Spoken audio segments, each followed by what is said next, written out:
Vamos lá, meu povo, falar sobre a partida de ida da Copa do Brasil, das semifinais da Copa do Brasil entre Corinthians e Flamengo. É um jogo que, mesmo antes dele começar, muita coisa já havia acontecido que pudesse influenciar esse confronto. Se a gente forçar um pouquinho, voltar no tempo, a partida entre Corinthians e Flamengo já deu muito o que falar no Campeonato Brasileiro.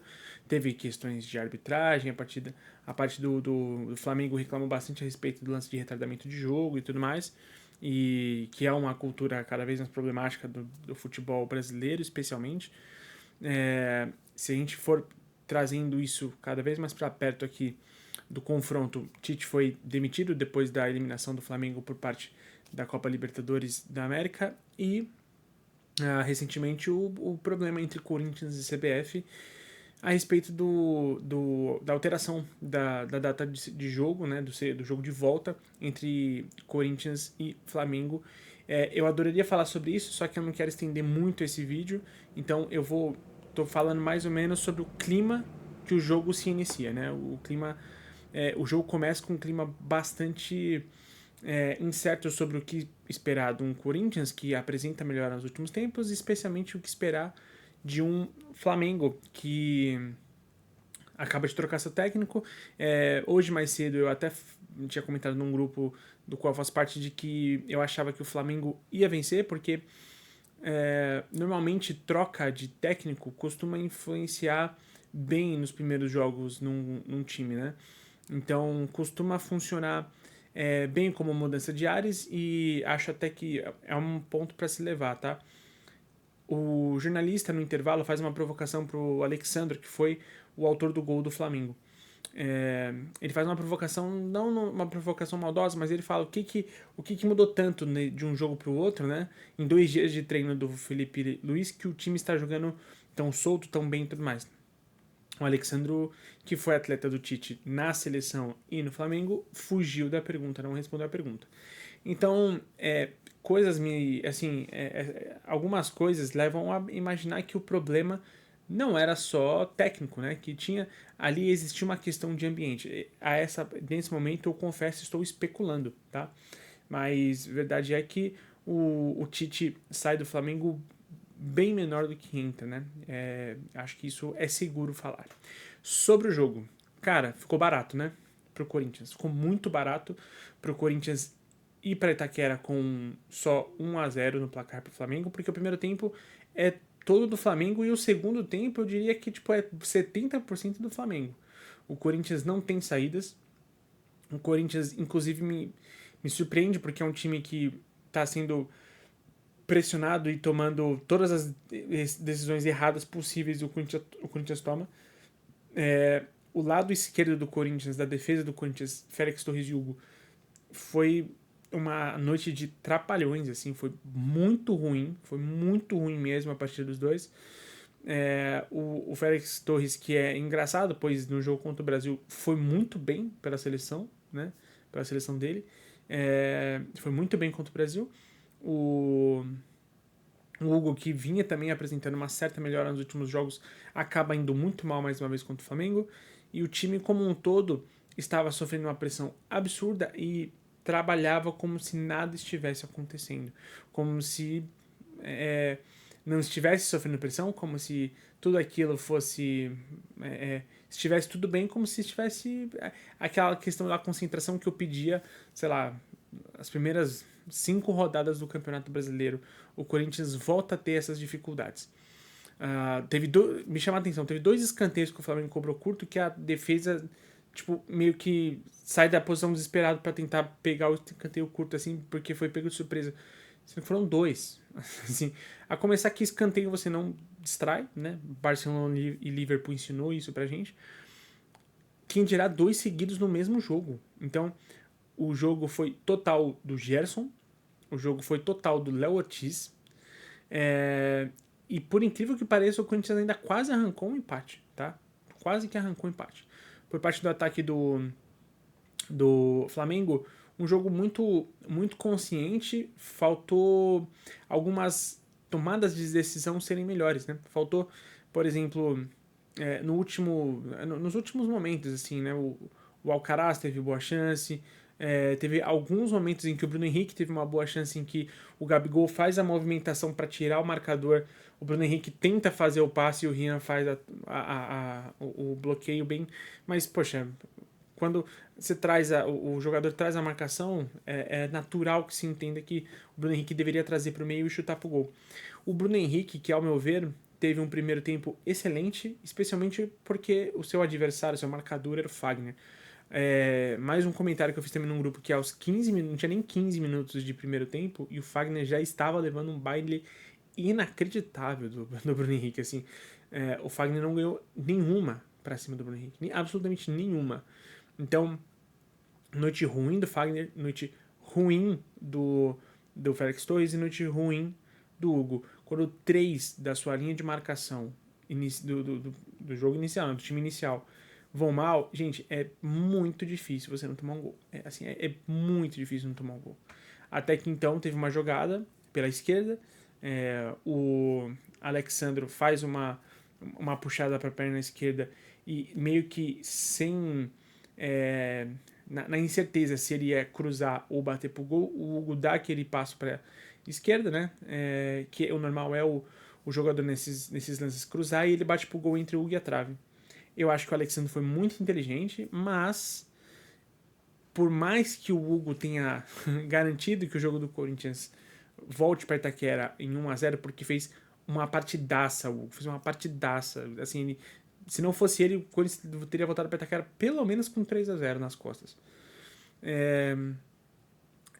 Eu costumo achar que o goleiro tomar um gol entre a trave e ele ser uma falha, a menos que seja 1 contra 1, assim, a menos que seja um lance muito 1 contra 1, não tem o que fazer, não tem opção e tudo mais, e ele fecha o ângulo e toma ali. Mas normalmente eu costumo achar que é vacilo do goleiro, embora não dê para colocar em nada esse resultado nas costas do gol que fez, mais uma vez, repito, uma partidaça, né? Sobre as substituições do Ramon Dias, eu não sei se o Garro vai poder jogar a próxima partida do Brasileirão, porque para mim só isso justificaria o Coronado ter saído. O primeiro tempo, para mim, só se salvava 2 jogadores do Corinthians, o Coronado e o Hugo. O Coronado era o único jogador do Corinthians que conseguia dominar a bola, fazer um giro, levantar a cabeça, pisar na bola, ganhar respiro pro Corinthians, porque fora isso, o Corinthians o tempo todo estava sendo pressionado.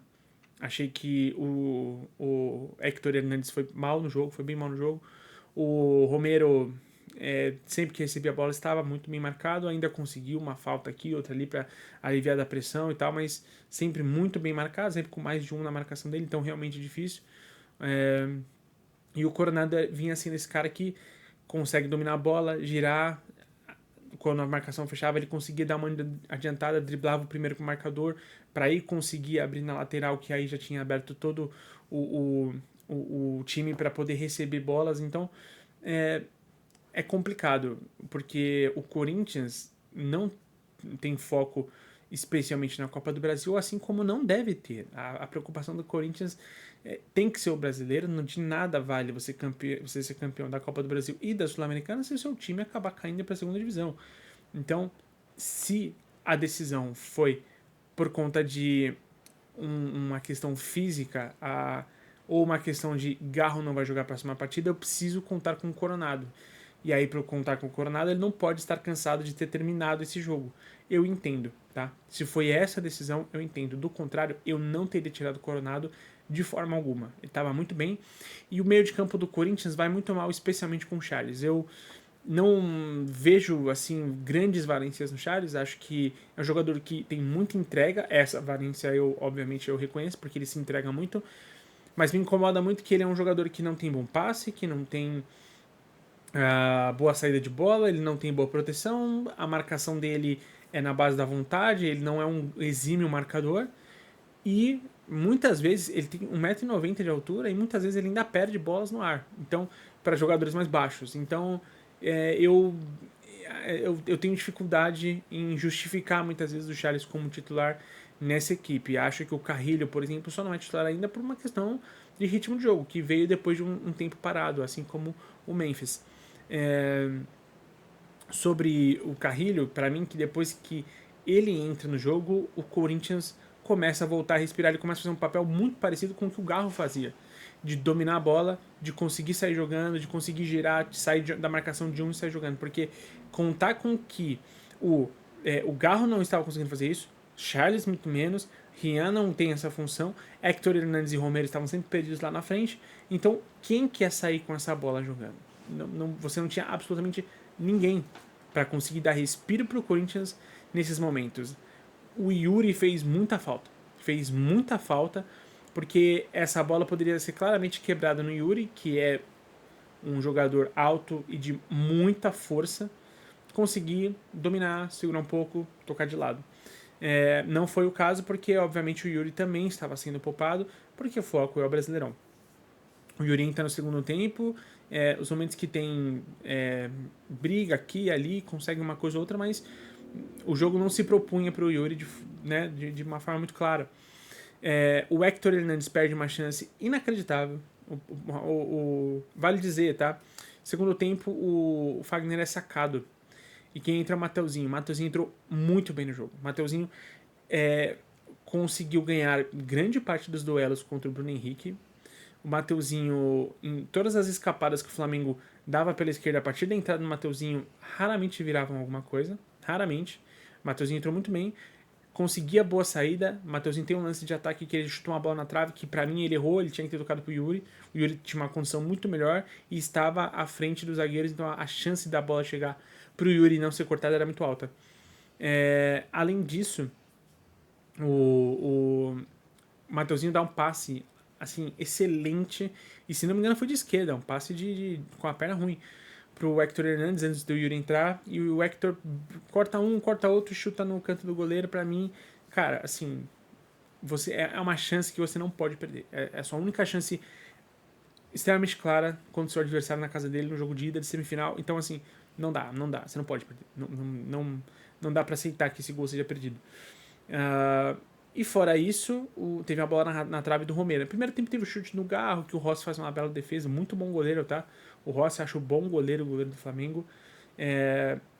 Mas eu sinto até que, diante das poucas oportunidades que o Corinthians teve, não achei que Léo Pereira foi tão bem, por exemplo. Assim, acho que os duelos que o Corinthians teve contra o Léo Pereira, não que ele tenha feito um mau jogo, mas o Corinthians ofereceu tão pouco de perigo pro Flamengo e quase fez um gol. Eu acho isso um pouco, acho que até um sinalzinho assim de alerta, porque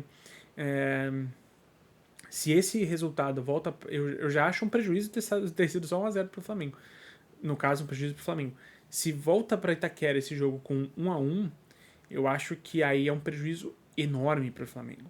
E agora eu acho que a parte defensiva do Flamengo, ela funcionava muito bem por parte da pressão, especialmente do meio campo, que aí funcionava muito bem o De La Cruz, o Ortiz quando sobe para dar esse primeiro bote, o Gerson, nem se fala, o Gerson é um jogador que parece que está em absolutamente todos os lances do jogo, e parece que inclusive nos momentos em que o Flamengo estava mais errante, assim, mais sem ter muita certeza do que fazer, o Gerson me parece ser o cara que é lúcido e que entrega. Independente do que precisa, ele é o cara que entrega no passe, na finalização, na marcação, né, na hora de pisar na bola e pensar o jogo.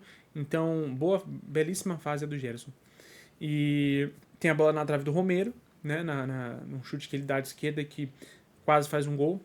Então, nos momentos em que o Corinthians consegue dar aquela espetada no Flamengo, quase que leva um golzinho para Itaquera. Mas não dá para imaginar que esse jogo é um modo a se tratar competições. Ou, sei lá, um modo a se tratar como jogar. Porque o time não tinha saída de bola, o time não tinha atenção, o time não tinha precisão no passe lateral. O Félix Torres errou uma enormidade de passes laterais. O Hugo também. O Charles tentando cruzar a bola rasteira no meio de campo para o Garro e sofrendo, obviamente, uma interceptação, porque vai acontecer, óbvio, um time tão bem posto em campo, meio campo tão ligado como o do Flamengo. Então, sobre o gol do Gabigol, que foi anulado, né? O gol do Gabigol. Assim, a regra do impedimento tem que ser revista, né? Já não dá mais pra gente entender que ela é legal, porque o Gabigol não tirou vantagem nenhuma do gol. Absolutamente nenhuma. O que ele está à frente do Hugo é uma coisa muito pequena, muito pequena. E ele não faz o gol com o ombro, então, sei lá, ele não teve vantagem na jogada.